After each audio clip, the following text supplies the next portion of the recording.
이번 제 이야기는 별로 그렇게까지 무섭진 않지만 제가 하고 싶은 말은 생각보다 가까운 곳에서 무서운 일이 일어나고 있을지도 모른다는 건데요. 한번 시작해보도록 하겠습니다. 2년 전이었나?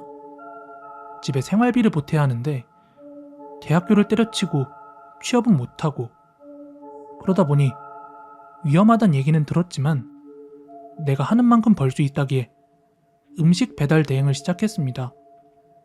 추운 겨울부터 일을 시작해서 이 일이 일어난 건 여름이었는데요. 여름에는 비만 안 오면 가끔 선선한 밤이 있는데요. 선선한 여름밤이면 시원시원하고 오토바이 탈 맛이 납니다. 그래서인지 그날은 마지막 배달 하나를 더 했어요. 그때 시간이 정말 11시 59분이었습니다. 12시가 넘으면 야간기사의 몫이라서 하고 싶어도 못했거든요. 분식집 배달이었는데 보통 분식은 남는 게 잘 없다 보니까 당시에도 손님한테 배달료를 1,000원이나 2,000원 정도 더 받았어요. 그때 저는 손님한테 1,000원을 받아야 되는 상황이었죠. 이것만 하면 집에 가니까 그 생각으로 음식 받고 겁나게 달렸습니다. 배달 도착지를 보니까 땡땡빌라 B101호였습니다. 아마 잘 못 봤을 텐데 가끔 낡은 빌라나 아파트에 보면 B101호라고 1층이 아니라 입구에 계단 반쯤 내려가서 있는 그런 집들이 있어요. 그렇게 한 7분 정도 달렸을 무렵 거리도 가깝고 그 빌라 앞에 도착을 했는데 무섭더라고요. 그 동네는 거의 다 아는 동네라고 생각했었는데 처음 보는 골목에 있는 낯선 빌라에다가 사람이 살 것 같지도 않게 엄청 낡았고 빌라 옆에는 쓰레기가 산더미처럼 쌓여 있었고 가로등이 근처에 있긴 있었는데 매우 어두웠습니다. 아무튼 입구가 유리문이었는데 비밀번호도 없고 문에 있는 손잡이에 커다란 자물쇠만 하나 있더라고요. 근데 그 유리문 너머로 그 지하 101호 문이 열려있고 사람이 나와 있대요. 전부 어두컴컴하니까 그 문에서 나오는 빛만 보였어요. 손님이 나와 있으니까 빨리 주고 가야겠다 싶어서 음식을 들고 성큼성큼 가는데 옷을 안 입고 있는 거예요. 위에는 맨몸에 아래는 기저귀 같은 속옷을 입고 있었어요. 여름이니까 보통 남자가 배달하니까 아재들이 옷 벗고 받는 경우도 많거든요. 근데 그 손님한테는 가까이 갈수록 기분이 기괴했습니다. 키는 한 160 정도. 꽤 말랐고 나이는 어느 정도 있어 보였어요. 한 40대? 머리는 머리카락이 거의 없이 몇 가닥 정도 나 있었어요. 그리고 맞지도 않는 큰 슬리퍼에 포인트는 비닐 장갑을 끼고 있었어요. 뭔가 작업한다는 느낌을 받았습니다. 아무튼 그러든가 말든가 저는 음식을 주고 배달료 1,000원 있습니다 하고 말씀을 드리니까 굉장히 어눌하게 당황해하면서 돈 1,000원 돈이 없는데 라고 말하는데 여자더라고요. 얇고 이상한 목소리. 그니까 여자가 알몸으로 나와있던 거예요. 저는 목소리를 듣고도 모르겠는지 저도 모르게 몸을 다시 한번 살펴보게 되었는데 가슴 쪽으로 이렇게 눈이 갔어요. 여잔가 싶어서 보니까 확실히 여자였어요. 흥분이고 뭐고 그런 거 1도 없었고요. 역겹더라고요. 그래도 1,000원을 받아야 하니까 제가 현금 없으시면 계좌이체도 된다 하고 말씀을 드렸더니 잠시만 기다려보라고 하면서 들어갔습니다. 이 얘기를 하는 와중에 열려있는 문, 그 집안에서 냄새가 나는데 진짜 그런 냄새는 전 처음 맡아봤습니다. 가만히 숨도 못 쉬겠더라고요. 뭔가 탈색약 같은 게 썩은 냄새? 그냥 매캐하고 그런 게 아니라 뭔가가 상온에서 썩은 냄새 같았어요.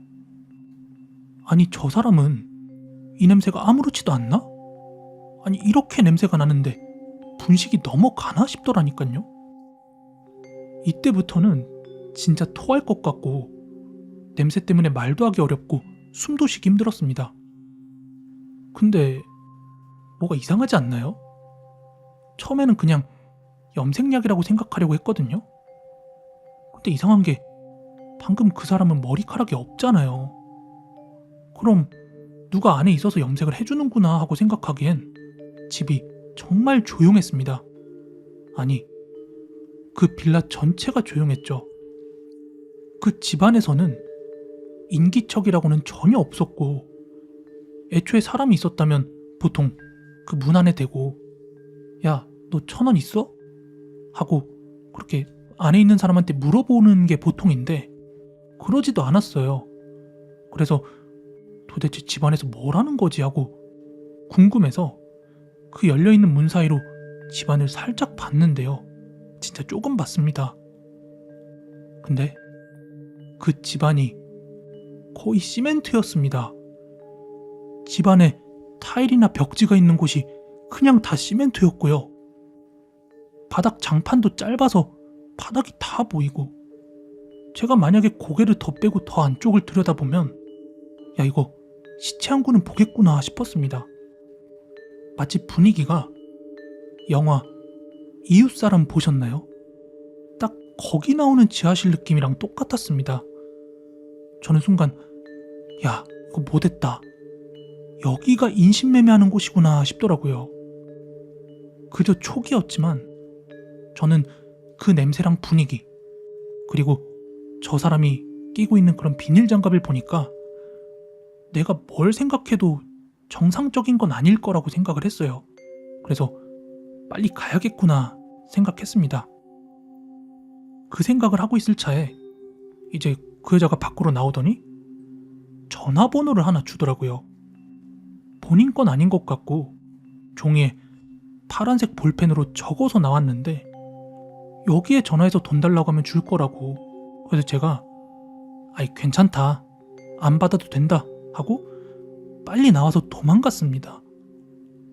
그리고 한 500m 가서 멈추자마자 계속해서 헛구역질이 나오고 경찰에 신고할까 말까 그 자리에서 고민만 한 10분은 넘게 했던 것 같습니다. 결국 신고는 안 했지만요. 이 얘기를 제가 주위에다가 하면 그냥 해프닝 정도로 넘어가고 맙니다. 그런데 대한민국에 한 해 실종자 수가 몇 명이고 그 중에 몇 명이나 다시 돌아오는 줄 아세요? 실종자 수가 적어도 10,000단위입니다. 약 2만 명이라고 가정하면 1년 365일 중에 하루에 약 50명은 된다는 거거든요. 혹시 알아요? 진짜 우리 집 옆에 혹은 밑에 실종자가 잡혀 있을지. 이번에 들려드릴 이야기는요, 저와 어머니가 직접 겪은 이야기고요. 일단 제가 이사를 오기 전에는 집 전화기가 있었어요. 근데 요즘은 다들 핸드폰을 들고 다니니까 실질적으로 집 전화가 필요가 없잖아요. 진짜 장식품 그 이하, 이상도 아니었죠. 가끔 이상한 교회에서 예수 믿으라고 그런 거 아니면 이상한 광고 전화만 오곤 했었어요. 그런데도 저는 정확한 이유는 모르겠지만 하여간 엄마가 그 당시에 굉장히 오랫동안 그 유선 전화를 해지를 안 하시고 계셨거든요. 그러다가 그 사건이 터지기 전부터 밤이고 낮이고 전화가 걸려오기 시작했어요. 그 전화가 와서는 딱 받아가지고 여보세요? 하면은 곧장 끊어버리고, 또 와서 여보세요? 하면 지지직거리면서 끊어지고, 이거를 거의 몇 달을 겪었던 것 같아요. 그때는 그냥 누가 장난치나 보다 하고 넘어갔었어요. 지금 생각해보면 엄청 둔에 빠진 것 같지만. 그러다 사건이 터진 그날 새벽, 우리 집에 야심한 새벽에 전화가 오는 거예요. 다들 아시죠? 옛날 집 전화기에는 매너모드 따위 같은 거 없는 거. 그래서 새벽에 전화 거는 건 엄청 실례고, 아주 긴급한 상황 아니면 늦은 밤에 잘 전화 안 하잖아요. 게다가 평소에는 뭐 그런 광고 같은 이상한 전화도 새벽에 오진 않았거든요. 그래서 그때 당시 엄마랑 저랑 둘이 있었는데 뭔가 이상하니까 야, 저거 받지 말자 하고 얘기 나누고 자려고 했는데 신호가 오다가 끊어지고 나서 또 전화벨이 울리고 계속 울리는 거예요, 전화벨이. 그래서 자야 하는데 시끄럽고 그러니까 엄마가 화나셨는지 한마디 해야겠다 하시고는 그 전화를 받으셨죠. 그렇게 수화기를 집어들고는 여보세요. 아니, 이 야심한 밤에 누가 이렇게 전화를 해요? 이랬더니 그 수화기 너머로